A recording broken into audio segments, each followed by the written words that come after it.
A partir de agora, nós estamos gravando e vamos iniciar com as boas-vindas. Boa noite a todos vocês.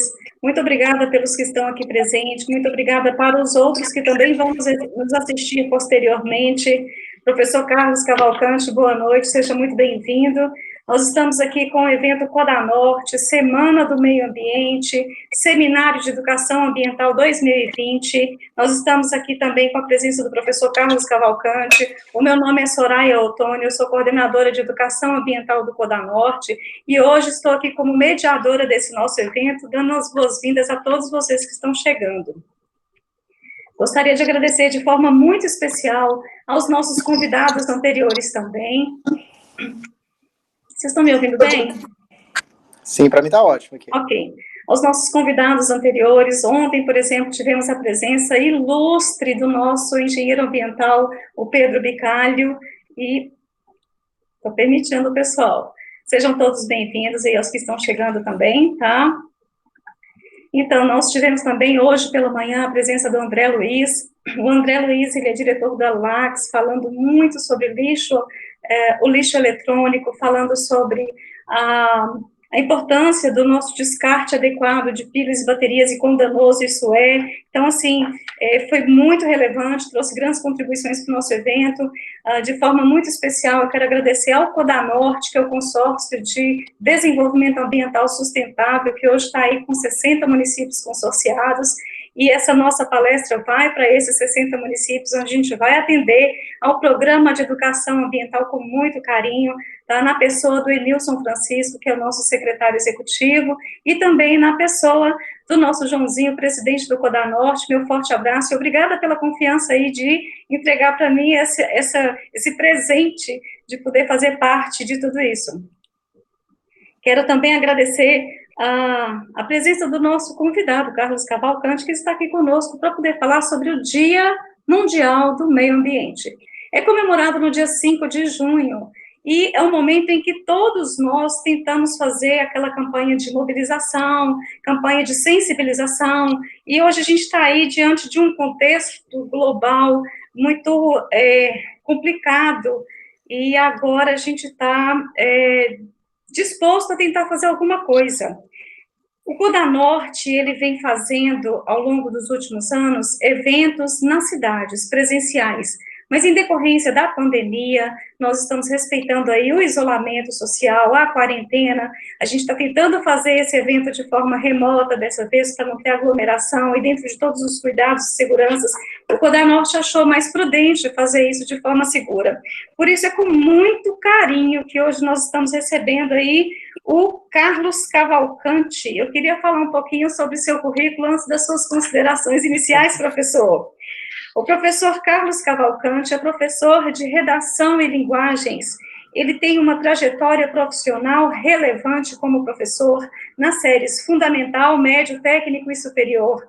É importantíssimo o seu trabalho na cidade de Montes Claros e nas instituições com as quais ele trabalha. Hoje, diretor sênior da Clínica de Redação aqui de Montes Claros, é especialista em leitura e produção de texto, com ênfase no Enem, o Ensino Nacional de Ensino, o Exame Nacional de Ensino Médio. Professor, não podia deixar de mencionar a oportunidade de falar para essas pessoas que estão nos vendo que eu tive essa oportunidade de ser seu colega de trabalho. Ali Verdade. Eu conheci de perto o seu compromisso, o seu engajamento, o seu carisma enquanto professor, e isso realmente me chamou muita atenção. A sua clínica de redação é exemplo disso. Nós estamos aí com um ranking muito interessante de número de aprovados, inclusive, de pessoas que receberam essa sua intervenção profissional com novas técnicas e metodologias, e esse seu trabalho realmente está sendo muito relevante. Mas como o nosso eixo norteador hoje é meio ambiente, então a gente está aqui para poder falar sobre meio ambiente. Professor, muito obrigada. Tá? Nós sabemos aí que o meio ambiente é um tema transversal, é um tema previsto nos parâmetros curriculares nacionais, é um tema que precisa ser abordado em todas as disciplinas. Mas como eixo ambiental, eu queria saber nesse processo de ensino-aprendizagem, se tem como intensificar essa discussão sobre essas questões ambientais com esses alunos, esses jovens de hoje, que muitas vezes talvez não dão a devida atenção, essa galerinha do ensino médio, essa galerinha que vai passar pelo processo seletivo, se tem como a gente intensificar essa pauta tão importante, professor? Seja bem-vindo. Olá, boa noite a todos, tá? Boa noite, Soraya. Mais uma vez agradeço a oportunidade, agradeço o convite. Para mim é uma honra estar dividindo esse momento aqui com vocês. Sem dúvida, tá? Com relação a essa questão do trabalho, né, acerca dessa temática meio ambiente, nós sabemos a relevância, da importância que se tem, e todas as disciplinas hoje a gente consegue trazer, né, com metodologias metodologias ativas, essa discussão. Então, assim, hoje é possível sim, né, o corpo docente ele deve realmente trabalhar com essas questões, fazendo uma fusão, né, do conteúdo trabalhado, do conteúdo específico da disciplina com essa temática.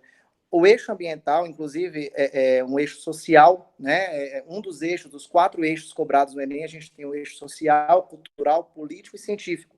Então, tendo essa questão ambiental inserida nesse eixo social, as disciplinas, vou dar um exemplo até do meu caso, no caso de linguagens, por exemplo, se eu vou trabalhar uma habilidade de leitura e interpretação de texto, por que não abordar nesse texto, nessa atividade, algo relacionado a essa questão ambiental, né? Professores, por exemplo, de outras áreas, vou dar um exemplo aqui com relação à geografia, por exemplo, né? A gente consegue trabalhar, né? O professor ele consegue associar conteúdos específicos, né, com essa temática. Então, o professor ele tem que ter essa visão de que o conhecimento acerca desse tema ele é relevante não só, né, em termos de convivência, de sociedade, mas também dá para a gente atrelar com os conhecimentos específicos cobrados, né, nessas disciplinas. Ô, professor, você me fez, inclusive, lembrar de uns momentos em que eu estava dando aula em um dos colégios aqui da cidade de Montes Claros, e lá trabalhava o método socio-interacionista, onde eu necessariamente precisava contextualizar matemática com o meu meio. E foi lá que eu me tornei, inclusive, uma ativista do meio ambiente, porque eu pegava as questões reais.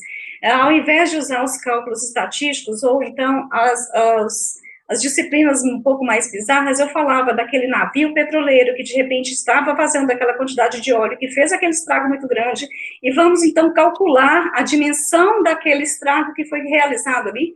E naqueles dados estatísticos, eu me senti muito incomodada com os números estarrecedores, porque eu usava dados reais. Eu queria que você me falasse um pouco, porque uma coisa é eu falar da matemática usando o meio ambiente, mas eu queria saber como é que é essa correlação desse tema dentro da sua área, dentro de linguagens. Perfeito. Olha só, Soraya, hoje a gente sabe que a abordagem ela é feita de forma transversal, né? Esse trabalho interdisciplinar ele é fundamental para que o aluno ele conquiste, né, esse sucesso nos processos seletivos, inclusive o Enem aí. Essa interdisciplinariedade, quando a gente fala dessa questão, dessa fusão, né, de conhecimentos, de conteúdo, hoje não há como, por exemplo, no meu caso, trabalhar redação de forma isolada. Então, quando você falou sobre a questão da matemática, a gente consegue fazer um trabalho, né, interdisciplinar com a matemática, trazendo dados estatísticos, usando como argumentos de provas concretas, que são esses dados, tá certo? Outras disciplinas a gente consegue relacionar, inclusive, com a questão ambiental.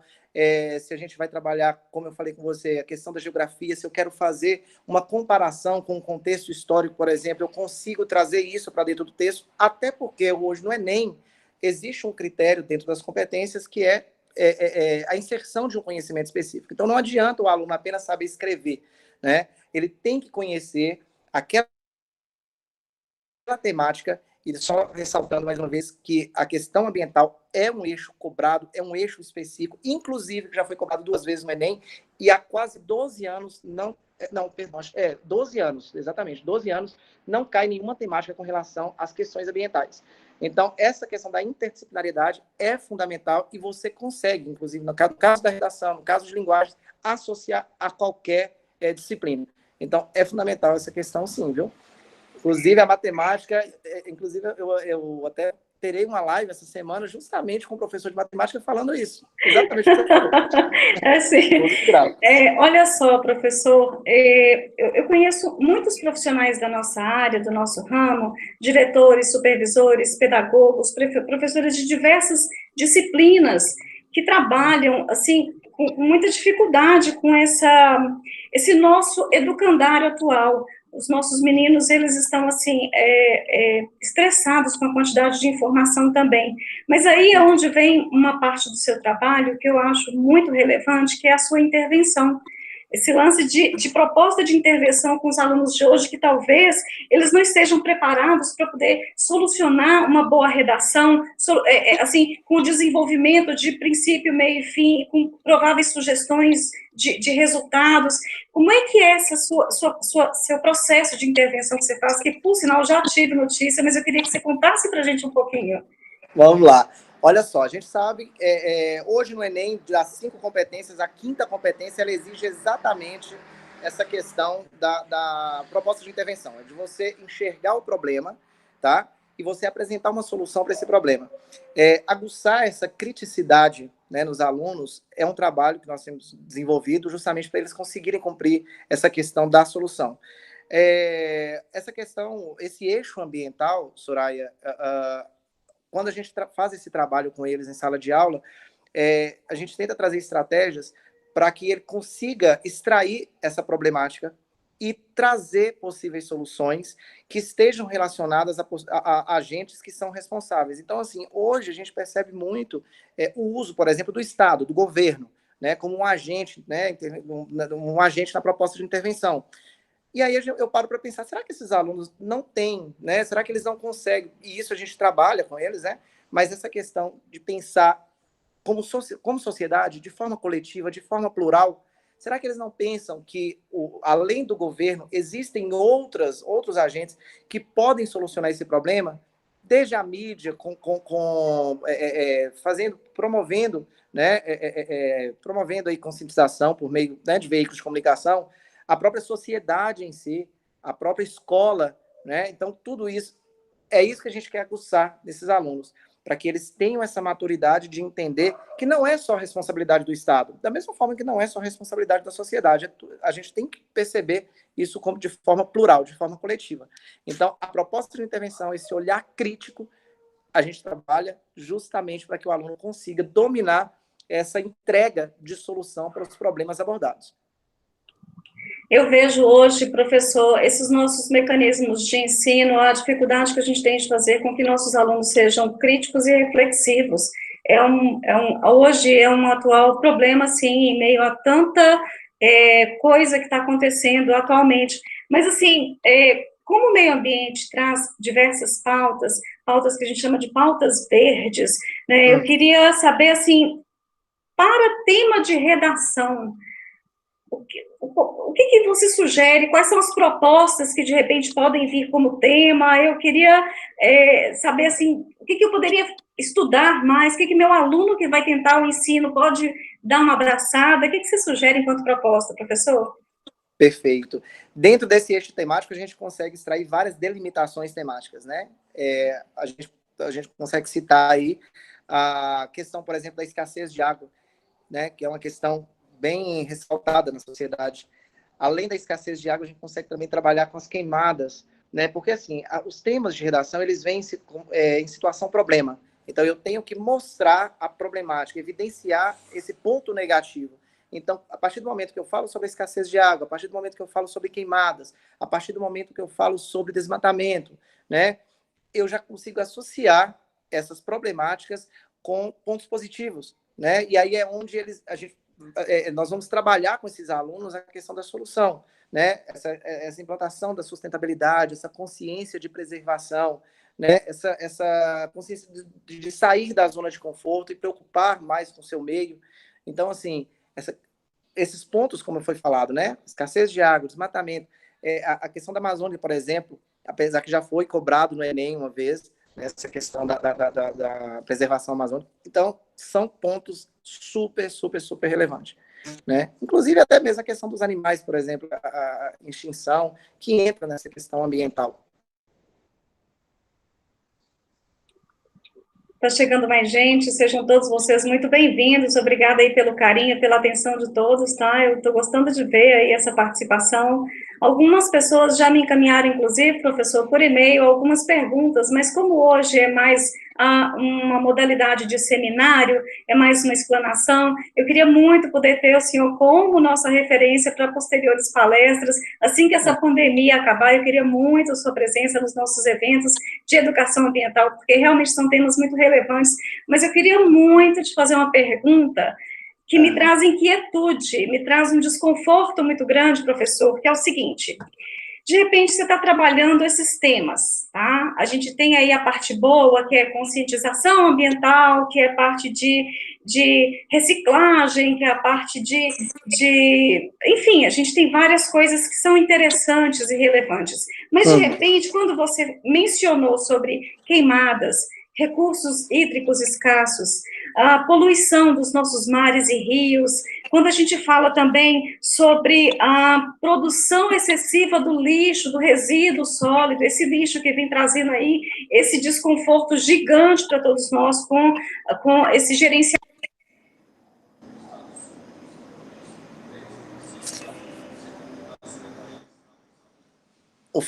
O som, Soraya, não está saindo.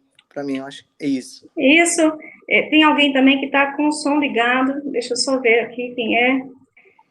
Então, vou reformular a pergunta.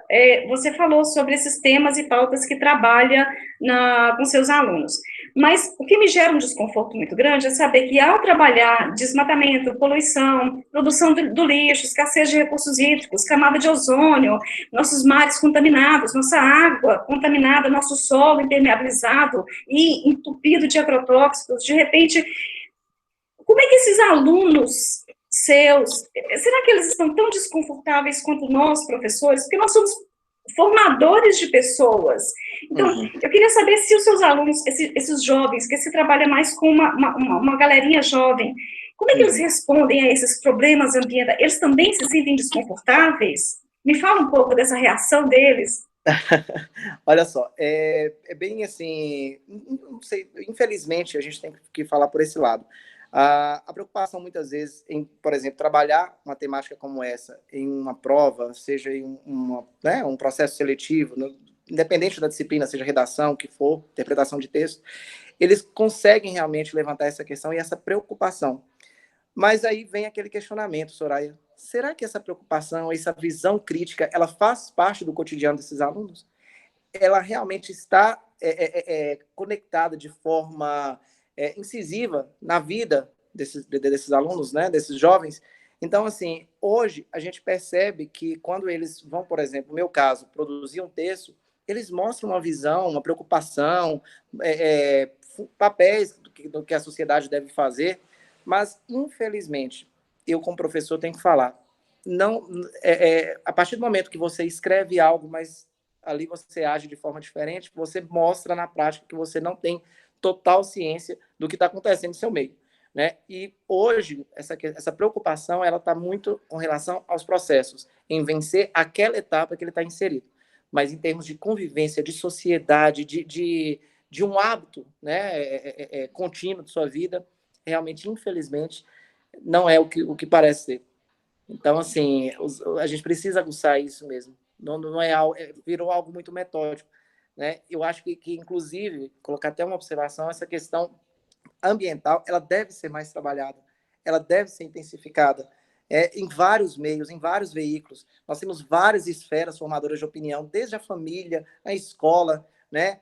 O incentivo do Estado, a mídia em si, mas parece que só chega quando a bomba explode, né? E eles têm esse pensamento, infelizmente. É um cenário lamentável, professor, e eu fico muito sentida com tudo isso, que inclusive é onde eu acabei assumindo a coordenação desse trabalho de formiguinha, que é educação ambiental. Eu me recordo que um dos projetos em que faz parte do Coda Norte, inclusive, que é o Norte Sem Lixões, lá tem 3 grandes pilares, que é fazer o aterro sanitário de pequeno porte naquela cidade, é fazer uma usina de triagem e compostagem com transbordo, mas é saber que as pessoas ainda não têm uma educação ambiental compatível para fazer uma coleta seletiva do seu lixo. Então, assim, esse trabalho de educação ambiental é um trabalho penoso, é árduo, as pessoas têm a mania de ter aquela síndrome que eu falo nas minhas palestras, inclusive, que se chama síndrome da Gabriela. Eu nasci assim, eu vivi assim, eu cresci assim, vou morrer assim. Não, gente, não, pelo amor de Deus. A gente tem que mudar, o planeta nosso está sofrendo, está chorando. Nos últimos 40 anos, os nossos números foram absurdamente degradantes, nossa sustentabilidade ambiental está crítica e a gente precisa ter um novo olhar para a educação ambiental. Professor, a gente já está na reta final da nossa entrevista, é uma entrevista curta, mas eu agradeço muito a sua atenção e eu queria muito que você deixasse seu conselho, suas considerações finais, o que você espera do nosso planeta, desses nossos alunos, que conselho você traz para a gente, professor? Deixa a sua palavra aí. Olha só, antes das considerações, eu já gostaria de agradecer mais uma vez o convite, tá? Coloco-me à disposição sempre que eu puder contribuir, que eu puder ajudar, parabenizar pelo trabalho. Realmente é isso que nós precisamos, nós estamos precisando disso. E assim, eu acho que hoje a palavra que fica não só conscientização, porque você conscientizar, você colocar aquilo na cabeça é muito fácil, é muito tranquilo, você falar que tem consciência sobre algo. Mas eu acho que o fazer, o mudar, o transformar diante de tudo que a gente está vivendo é fundamental nesse momento. Então, assim, para todos aí, com relação à questão dos jovens em si, toda a sociedade como um todo, né? A questão desse trabalho que é feito, né, por vocês aí, continua intensificando, né? A gente precisa realmente desse empurrão, né, para a gente trabalhar com esses alunos, com esse público aí, de forma a mostrar a necessidade de preocupar com esse meio. Então, hoje, eu acho que a palavra que fica é mudar, é transformar e, resultante disso, conscientizar.